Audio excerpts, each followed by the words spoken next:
Hey everyone, my name is Damien and I'm a composer and pianist. A lot of people have been requesting that I listen to more of the Witcher 3 soundtracks, so that's exactly what I'll be doing today. So I'll be listening to 3 tracks today, which is the Fields of Ard Skellig, Aen Seidhe and Still for Humans. Once again, I haven't played the game before and I haven't listened to these tracks as well, so this is going to be my honest reaction. Anyway, let's get into it.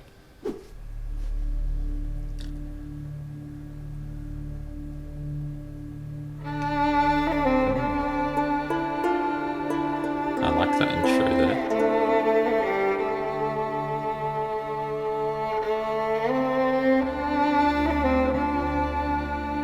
It's a really beautiful blend of different instruments, the electronic and the acoustic instruments.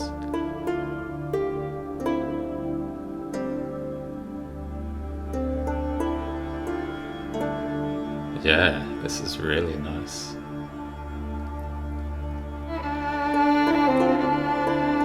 It's the whole soundscape with that ambience in the background.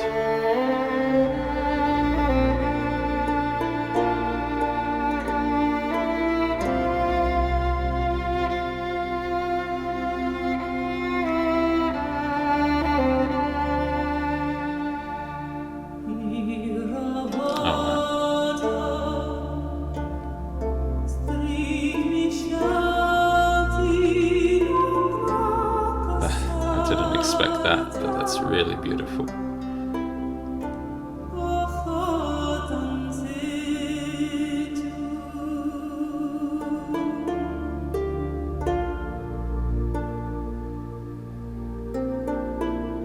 Alright.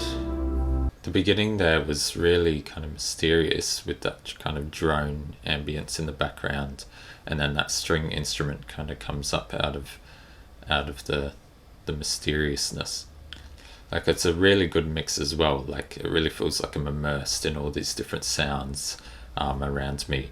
I think that the structure of this piece so far is really cool, how the string instrument introduces like a melody, and it plays around with that, and it's a really beautiful melody, and then the female vocalist comes in and kind of takes over, so it's kind of like a foreshadowing with this string instrument going into the vocal melody. I really like how there's no definite rhythm in the piece at the moment too. It's kind of just a flowing, natural ambience of different instruments, and it's very, very free flowing. And that's what you call rubato in music, where there's freedom in the time and the musicians aren't playing directly on the beat all the time like robots. And in terms of the instrumentation, I can hear a lot of kind of similar instruments from the other tracks, which makes sense because it's all from the same game. This is a lot more of a reduced kind of ensemble compared to other tracks, but it's a really nice intimate kind of collection of sounds, and the blend between the electronic ambience in the background and the acoustic instruments is really done well and sounds really cool. So I think I'll keep listening until the end now and then talk about it a bit more.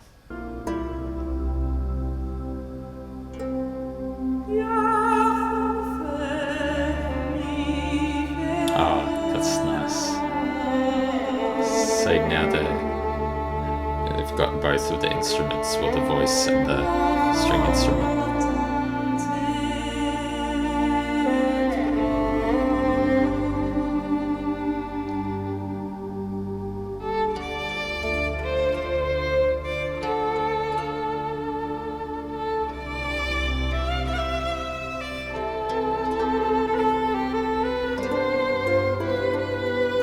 Kind of sounds like it's improvised as well. It's kind of got that improvised style with the drone in the background and these other instruments on top. I like that texture.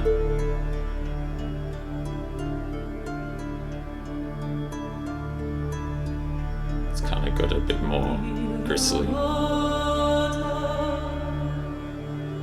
It's a really lovely contrast, those smooth voice and the gristly electronic sounds.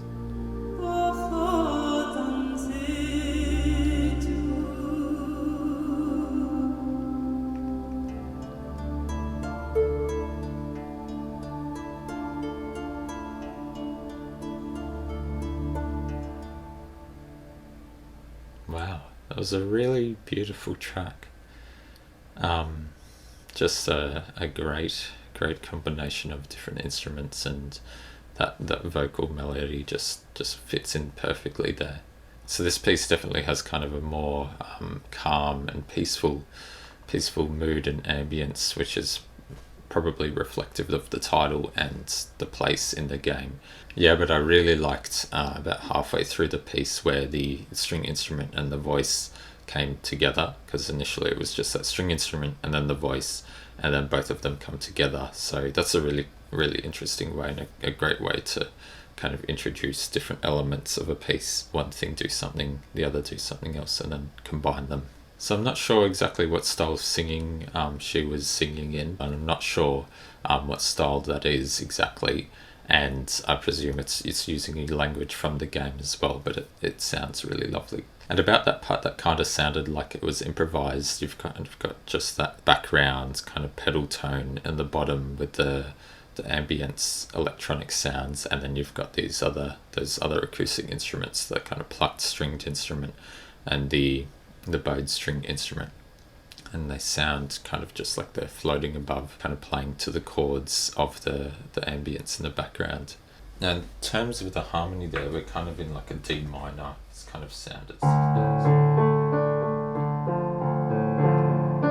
then we go down to the 6, and then the major 7,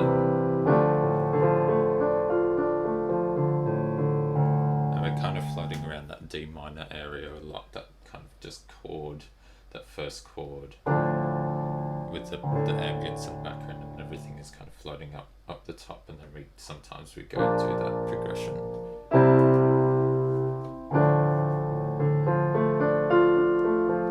Yeah, okay. Well, that was a really lovely track. So, but let's move on to the next one. Alright, so this next one I think is called Aen Seidhe. I was reading that you're not supposed to pronounce the D, but please forgive me if I got that pronunciation totally incorrect. Anyway, so let's get started into this one now. Oh, this is very different from the other one. I really like the combination of the electronic and acoustics again here.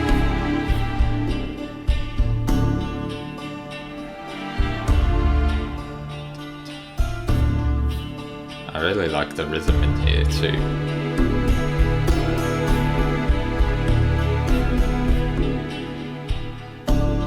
We've got a very similar thing happening of just that backbone and then all these other instruments on top.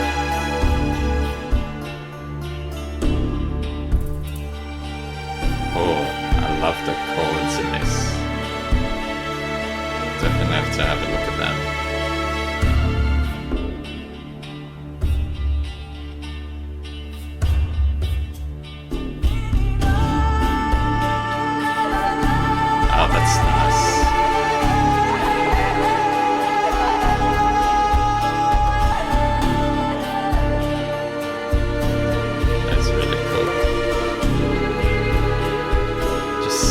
Different sounds happening.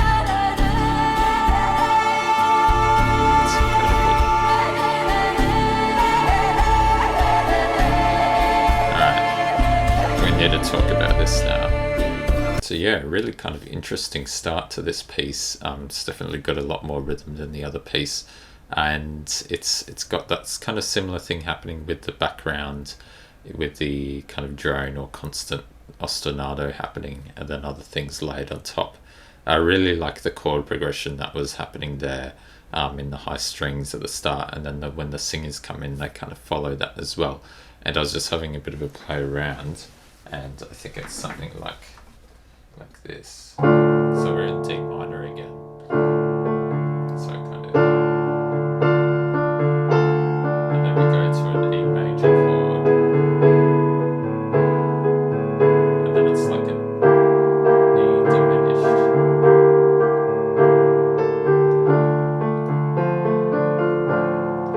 And then the singers do that as well. In terms of the form, it's got that kind of really long build up into the vocalist coming in, and it does take its time to just settle into each of the chords. And I really like how it kind of starts with a bang at the beginning too. It just gets straight into it. There's no kind of mucking around or anything like that. So one thing that I found really cool as well when the singers came in was those strings. They were playing what we call vibrato, which is like wobbling the note, so it kind of sounds a bit more interesting, I guess. And you can hear that here, and they kind of rise in and out from the background. So rising in, you can really hear that vibrato, as opposed to at the beginning, they're just playing non-vibrato like this, which I think is a really good contrast there to kind of make it a bit more exciting. Yeah, and like I said before, we're in D minor, so it's kind of an overall spooky feel, as well as kind of being mysterious and a bit ominous as well. But let's keep listening to the rest of it and see where it goes.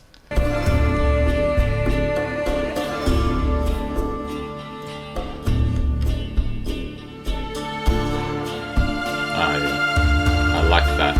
So we've gone back to kind of the instruments that we had at the start. Still using that same chord progression. This is a little variations to keep it interesting. That's really nice violin playing there, or whatever that is. I think it's violin. I've got like a woodwind instrument in there too now. That's really lovely, like a flute. Yeah, I like that. That kind of take over there.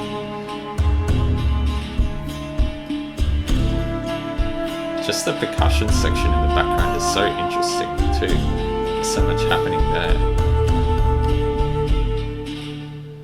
Yeah, wow. That was really cool. I really liked that piece. It just had a lot of different stuff happening, and the percussion section in the background was really interesting. Had a lot of different things going on. And just a really good structure as well. Kind of that you had those two sections, the beginning and end, with that same instrumentation. Introducing the flute at the end there was good change up to keep it interesting. Yeah, but a really, really cool piece. Really interesting tonal kind of stuff happening with those mysterious chords, and kind of sticks to that same chord progression for most of the piece, and maybe does a little bit of a variation here and there. But yeah, that's a really cool chord progression they've got there.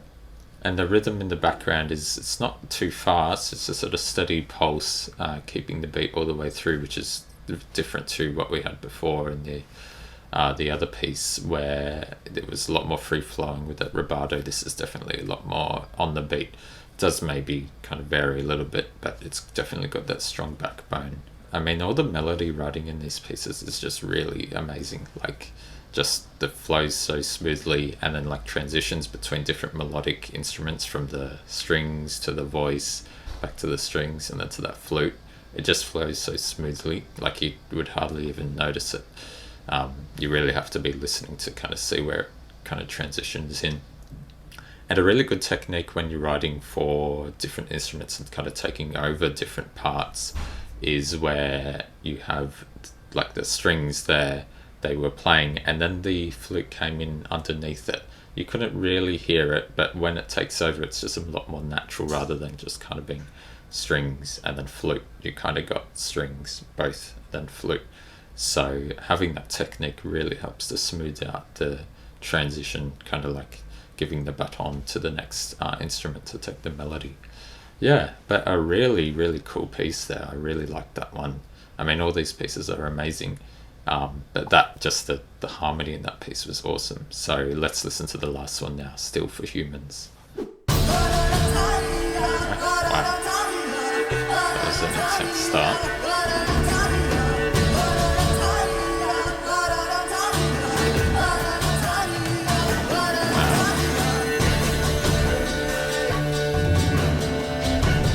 There's a lot of different instruments here.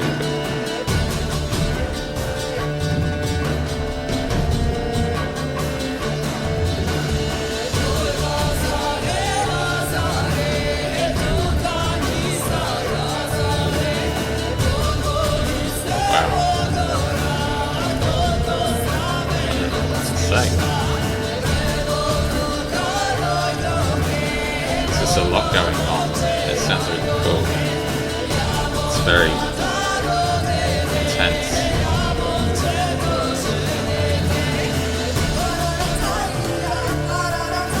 I like that.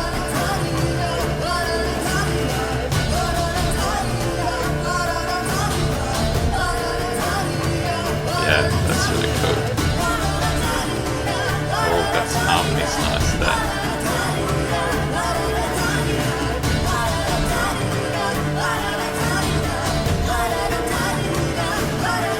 Yeah, that's awesome. Wow, that was a really cool track. It just had a lot of energy there, and just really had a lot of stuff going on too. Well, that piece was definitely a very rhythmic piece, definitely a lot more compared to the other two, and it just had a really cool driving force behind it all the way through to the end. And it did have like a bass line I could hear as well, kind of descending as well through a kind of chord progression, which is kind of supporting the backbone, setting the foundation of the piece for the other instruments and vocalists as well. It's very kind of nasally and kind of grisly tone throughout that piece, and the singing was kind of reflective of that as well. It's so many different kind of styles of singing in this album as well. Like before, that first one we had was like such a gentle and peaceful singing, and then this is kind of like a really rough and aggressive style of singing. It all sounds really awesome in that language they're using as well. And once again, we're in D minor for this piece. I'm really curious to see if we're in D minor for those other pieces, because I didn't really check. But that second half of the piece where we had the ostinato with the vocalists, this part here, you can hear the bass line going down.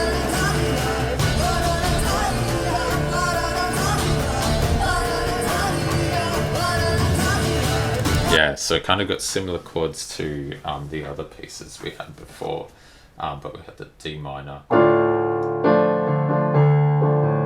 then C major, something similar to that,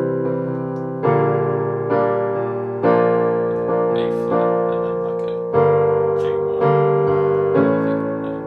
minor. Definitely a very full and energetic piece that we had there, and I think this was similar to the other piece, which is like the other half of the two pieces. So Silver for Monsters was very energetic and kind of had that grisly nasally tone, and now there's Still for Humans as well. But yeah, thanks for recommending that piece as well. But that brings us to the end of the video, and I've listened to all three pieces, and they've all been really interesting and a lot of different styles there, with kind of different variety of moods and energies, and we've got some percussive ones, and the other piece was a more gentle and kind of calmer piece. But yeah, it's really interesting though that they're all in that D minor tonality, and I'm interested to see when I listen to more of these pieces if that's the same for the other pieces. Anyway, thanks very much for watching once again, and I think if this video does well again, I'm happy to do another couple videos on the Witcher 3 soundtrack, because it seems to be it is a really cool soundtrack, and I really enjoy listening to it and kind of talking about it. So I might make a poll in the next kind of few days or weeks and have a few suggestions, so leave your suggestions down in the comments below, and so I'll pick out some of the most popular ones and put them in a poll for you to vote on. So we'll see how we go with that. Anyway, thanks for watching once again, and I'll see you in the next video, okay, which should be in about 2 weeks time. See ya.